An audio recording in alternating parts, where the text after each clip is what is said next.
बच्चों, आज हम आपके सामने एक नया टॉपिक स्टार्ट करने जा रहे हैं जिसका नाम है सततता। तो आपने 11वीं क्लास में सीमा पढ़ी थी, लिमिट पढ़ी थी, उसी का एक दूसरा पार्ट है सततता। तो सततता क्या है? यानी इसको इंग्लिश में बोलते हैं कंटिन्यूटी। यानी अगर हमारा कोई फलन सतत है तो उसका अगर ग्राफ ड्रॉ करेंगे तो वो बीच में ब्रेक नहीं होगा। ठीक है, तो देखिए कैसे हम फलन की सततता की जांच करते हैं। मान लीजिए एक फंक्शन है f(x) और उस f(x) की वैल्यू दे रखी है कि f(x) = x - 4 when x is greater than equal to 5। यानी f(x) का मान x - 4 होगा कब? जब x का मान या तो 5 हो या 5 से बड़ा हो। और f(x) का मान 5x - 24 होगा कब? जब x का मान 5 से छोटा हो। तो आपको दिखाना है कि x = 5 पर हमारा फलन सतत है। तो देखिए फलन की सततता की जांच किस प्रकार की जा सकती है। सबसे पहले आपको क्या करना है, हेडिंग डालना है x = 5 पर सततता की जांच। सततता की जांच, और इसके लिए आपको 3 पॉइंट चेक करने होते हैं। एक तो राइट हैंड लिमिट, एक लेफ्ट हैंड लिमिट और फंक्शन की वैल्यू एट दैट पॉइंट। तो सबसे पहले क्या कैलकुलेट करते हैं, RHL means right hand limit. Right hand limit क्या होती है? जिस पॉइंट पर आप जांच करने जा रहे हैं उससे थोड़े से ज़्यादा पर फंक्शन की वैल्यू। मान लीजिए आप 5 पर जांच करना जा रहे हैं तो f(5 + h) को बोलेंगे हम RHL। यानी फंक्शन की वैल्यू 5 से थोड़ा सा ज़्यादा पर, जहाँ पर h की वैल्यू क्या है बताओ, टेंड्स टू 0। तो यहाँ पर हम लिखेंगे लिमिट h टेंड्स टू 0। अब बताइए आपका जो x है वो 5 से बड़ा हो चुका है, तो 5 से बड़ा हो तो फंक्शन की वैल्यू किस में पुट करनी पड़ेगी? x - 4 में पुट करनी पड़ेगी। तो x के प्लेस पे क्या पुट करेंगे आप? 5 + h। तो पुट कर दीजिए x के प्लेस पर 5 + h, तो ये हो गया 5 + h - 4। अब अगर आप सोल्व करें इसे तो ये बनेगा limit h tends to 0 1 + h, और h की वैल्यू भी पुट कर दीजिए 0। तो ये कितना आ गया आपका 1। तो इस तरीके से फंक्शन की जो राइट हैंड लिमिट है वो कितनी आ गई? 1। इसके बाद आपको कैलकुलेट करना होता है लेफ्ट हैंड लिमिट। अब लेफ्ट हैंड लिमिट क्या होगी? फंक्शन की वैल्यू 5 से कम पर। ठीक है, अब लिमिट में क्या लिखेंगे? लिमिट लिखेंगे h टेंड्स टू 0। h का मान 0 के लगभग बराबर है। अगर 5 में से 0 के लगभग बराबर चीज़ घटेगी तो उसे बोलते हैं हम लेफ्ट हैंड लिमिट। तो देखिए 5 से कम हो गया x का मान, तो अगर x का मान 5 से कम हो तो फंक्शन की वैल्यू कौन सी लेनी है? 5x - 24। तो यहाँ पर x की वैल्यू 5 - h पुट कर दीजिए, तो ये बनेगा आपका 5 × 5 - h - 24। सॉल्व करिए, limit h tends to 0 1 - 5x। अब h के प्लेस पर फिर 0 पुट कर दीजिए, तो 1 - 0, यानी आंसर आएगा आपका 1। तो राइट हैंड लिमिट भी आपकी 1 आ चुकी है और लेफ्ट हैंड लिमिट भी आपकी 1 आ चुकी है। अब क्या करना है? अब लास्ट पॉइंट है फंक्शन की वैल्यू एट दैट पॉइंट। यानी अब आपको फंक्शन की वैल्यू किस पे निकालनी है? x = पूरे 5 पर। तो अगर x = 5 पर फंक्शन की वैल्यू कैलकुलेट करें तो आपको इसमें भरना पड़ेगा कि इसमें भरना पड़ेगा? देखिए यदि x का मान 5 या 5 से ज़्यादा है तो फंक्शन की वैल्यू आपको क्या लेनी है? x - 4। तो आपको इसमें पुट करना पड़ेगा। तो ये बन गया आपका 5 - 4। आंसर कितना आ गया? 1। और अगर RHL, LHL और फंक्शन की वैल्यू जिस बिंदु पर आप सततता जांच करना चाहते हैं तीनों वैल्यू सेम आती है तो हमारा फलन उस बिंदु पर सतत होगा। यानी आप लिख सकते हैं since f(5 + h) = f(5 - h) = f(5)। अगर तीनों वैल्यू सेम हैं तो हम कह सकते हैं कि x = 5 पर, है ना, फलन कैसा है? सतत है। तो बच्चों सततता की जांच के लिए केवल 3 चीज़ चेक करनी पड़ेगी, right hand limit, left hand limit और फंक्शन की वैल्यू उस बिंदु पर जिस बिंदु पर आप सततता की जांच करना चाहते हैं। अब देखिए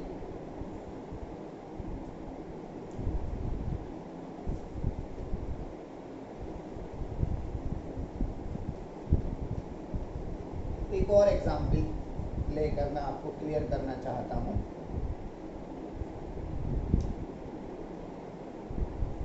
देखिए fx दे रखा है 1/2 प्लस एक्स। ये कब लेना है?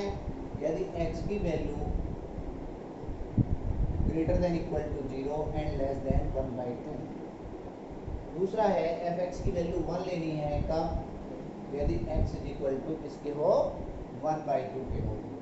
और तीसरा फंक्शन की वैल्यू लेनी है 3/2 प्लस एक्स कब?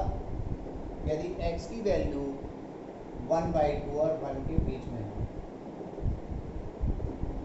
और अब आपको चेक करना है x इज इक्वल टू 1/2 पर फलन की सततता की जांच।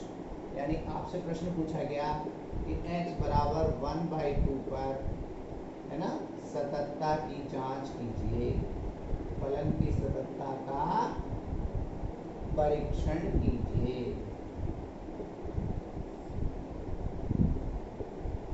तो मैंने अभी आपको बताया था to test the continuity of the function I have to calculate RHL, LHL and function की वैल्यू एट दैट पॉइंट। तो सबसे पहले क्या कैलकुलेट करेंगे? सबसे पहले कैलकुलेट करेंगे 1/2 से ज़्यादा पर फंक्शन की वैल्यू, जिसे हम लोग क्या बोलते हैं? Right hand limit. तो सबसे पहले कैलकुलेट करेंगे राइट हैंड लिमिट। तो राइट हैंड लिमिट किसे बोलते हैं? 1/2 से थोड़ा सा ज़्यादा पर फंक्शन की वैल्यू। और यहाँ पर क्या लिखना पड़ेगा आपको? लिमिट h टेंस टू 0, क्योंकि h क्या है बताइए? 0 के लगभग बराबर है। इसे बोलते हैं हम टेंस टू में 0 के लगभग बराबर। अब देखिए आपका जो x है वो 1/2 से बड़ा है। तो देखिए 1/2 से बड़े होने पर फंक्शन कौन सा लेना पड़ेगा? अगर x की वैल्यू 1/2 से ज़्यादा है तो फंक्शन लेना पड़ेगा 3/2 प्लस एक्स। तो x की वैल्यू इसमें भरनी है 1/2 प्लस एच। तो भरिए, तो ये बनेगा 3/2 प्लस x की वैल्यू क्या भर दी आपने? 1/2 प्लस एच। ठीक है, अब क्या करेंगे? h की ये वैल्यू भी इसमें पुट कर देनी है, h टेंस टू 0। तो ये बनेगा आपका 3/2 प्लस 1/2। कितना आ जाएगा बताओ? 2 आ जाएगा। तो राइट हैंड लिमिट की वैल्यू क्या आ गई आपकी? 2। अब क्या कैलकुलेट करोगे आप? Left hand limit. और लेफ्ट हैंड लिमिट क्या होगी? फंक्शन की वैल्यू 1/2 से कम पर। अब 1/2 से अगर कम हो, अगर x का मान 1/2 से छोटा हो तो फंक्शन कौन सा लेना पड़ेगा? फंक्शन लेना पड़ेगा 1/2 प्लस एक्स। तो इसमें आप क्या पुट करेंगे? x के प्लेस पर 1/2 माइनस एच पुट कर दीजिए। तो ये बनता है आपका 1/2 प्लस 1/2 माइनस एच। अब आपको क्या करना है? h के प्लेस पर 0 पुट करना है, क्योंकि पूरे की लिमिट है ना h टेंस टू 0, इसलिए h के प्लेस पर आपको 1/2 पुट करना है। तो 1/2 पुट करोगे तो क्या आ जाएगा? 1/2 प्लस 1/2, यानी आंसर क्या आ गया? 1। तो राइट हैंड लिमिट तो आ रही है 2 और लेफ्ट हैंड लिमिट आ रही है 1। और अगर यही दो बराबर नहीं है तो फंक्शन कभी भी सतत नहीं हो सकता। हमें f ऑफ 1/2 भी कैलकुलेट करने की आवश्यकता नहीं है। तो आप यहाँ पर यही रोक कर कह सकते हैं कि f of 1/2 plus h is not equal to f of 1/2 minus h। Therefore fx is not continuous at x is equal to 1/2। x is equal to 1/2 पर हमारा फंक्शन सतत नहीं हो सकता, क्योंकि तीनों वैल्यू सेम हो तब सतत होगा। कौन कौन सी? 1/2 से ज़्यादा पर फंक्शन की वैल्यू मीन्स RHL, 1/2 से कम पर फंक्शन की वैल्यू मीन्स LHL, और पूरे 1/2 पर फंक्शन की वैल्यू। अगर तीनों वैल्यू सेम आती है तब हमारा फलन सतत होता है। अगर कोई भी एक अलग आ जाती है तो हमारा फलन कभी सतत नहीं हो सकता। ठीक है, अब देखिए एक और प्रश्न में आपके सामने। क्वेश्चन के माध्यम से आपको सारी बात क्लियर हो जाती है। अगर आप अपनी NCERT के क्वेश्चन करेंगे तो आपको सारे कॉन्सेप्ट क्लियर हो जाएंगे। इसमें लिमिट का भी ज्ञान होना बच्चे के लिए आवश्यक है, जो आप 11th क्लास में पढ़ चुके हैं।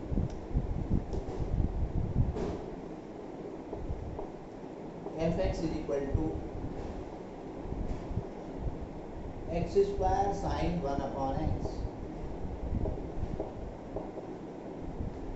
ये कब लेना है? यदि x की वैल्यू 0 ना हो, और यदि x इक्वल टू 0 हो तो फंक्शन की वैल्यू दे रखी है 0। अब आपको ये चेक करना है कि x बराबर 0 पर हमारा फलन सतत है या नहीं, यानी x इक्वल टू 0 पर सततता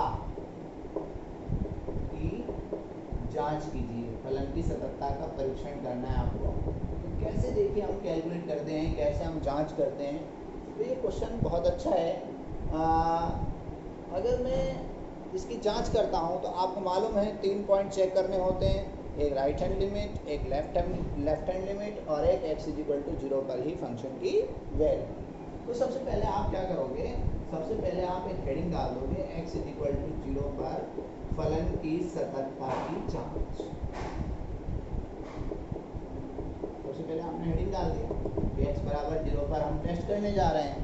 अब x बराबर 0 पर टेस्ट करने जा रहे हैं तो सबसे पहले क्या कैलकुलेट करोगे, RHL। और RHL का मीनिंग क्या होता है, 0 से ज़्यादा पर फंक्शन की वैल्यू, यानी जिस पॉइंट पर आप चेक करने जा रहे हो उससे थोड़ा सा ज़्यादा पर फंक्शन की वैल्यू। और h क्या लोगे आप, h लेंगे टेंस टू 0। अब देखिए x का मान 0 से ज़्यादा है तो किस में पुट करेंगे, इसमें पुट करेंगे कि इसमें पुट करेंगे। उसने बोल रखा है कि अगर x 0 ना हो तो फंक्शन आपको ये लेना है। अब x 0 नहीं रहा, चूँकि 0 में कुछ वृद्धि हो चुकी है, और h क्या है, h 0 नहीं है, h टेंस टू 0 है। टेंस टू 0 का मीनिंग है 0 के लगभग बराबर, यानी 0.00001, यानी x का मान 0 से ज़्यादा हो चुका। इसलिए किस में पुट करना पड़ेगा, पहले वाले फंक्शन में आपको x का मान 0 प्लस h अर्थात h पुट करना पड़ेगा। तो 0 प्लस h भर दीजिए आप इसमें, पहले वाले में। तो 0 प्लस h का whole square sine 1/0 plus h। अब सोल्व करिए, ये बन गया आपका limit h tends to 0 h square sine 1/h। अब लिमिट के क्वेश्चन को आप कैसे सोल्व करते थे, सबसे पहले आप लिमिट भर के देखते थे।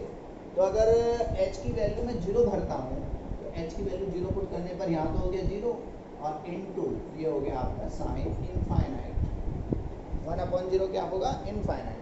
अब साइन इनफाइनाइट की वैल्यू क्या होती है बच्चों, साइन इनफाइनाइट की वैल्यू कितनी होती है ये तो कोई नहीं जानता, लेकिन ये सबको मालूम है कि साइन थीटा का मान -1 और +1 के बीच में ही होता है। ये नोट करके लिख लीजिए कि साइन थीटा का मान -1 और +1 के बीच ही होता है।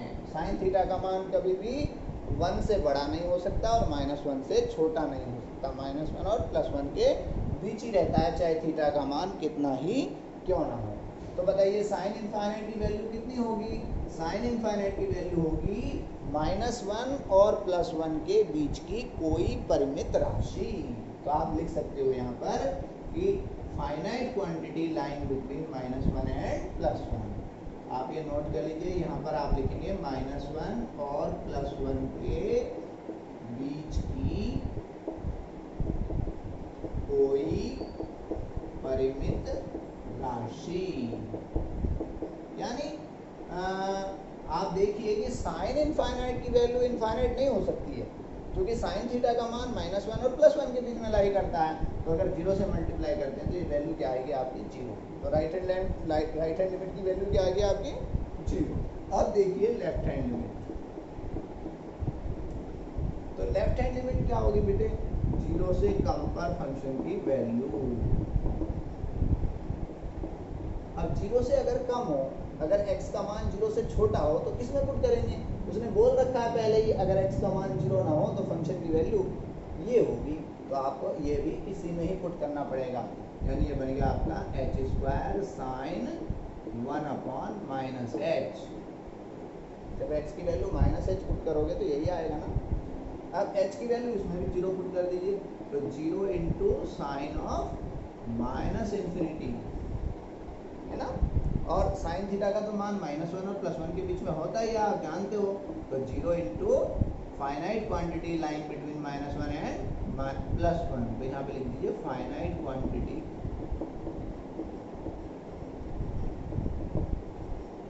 लाइंग बिटवीन -1 किसी भी फाइनाइट क्वांटिटी को मल्टीप्लाई करते हो तो क्या आएगा 0। इसका मतलब है राइट हैंड लिमिट भी 0 आ चुकी है और लेफ्ट हैंड लिमिट भी 0 आ चुकी।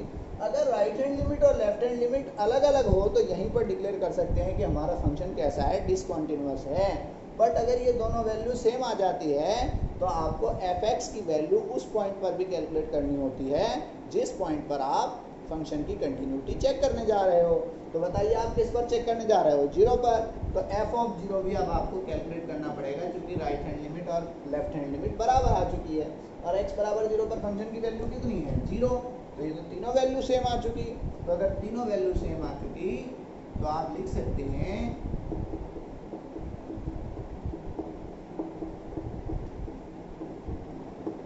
therefore fx is continuous at x is equal to 0। तो आपको समझ आ गया होगा कि कैसे हमें फलन की सततता की जांच करनी है। ठीक है।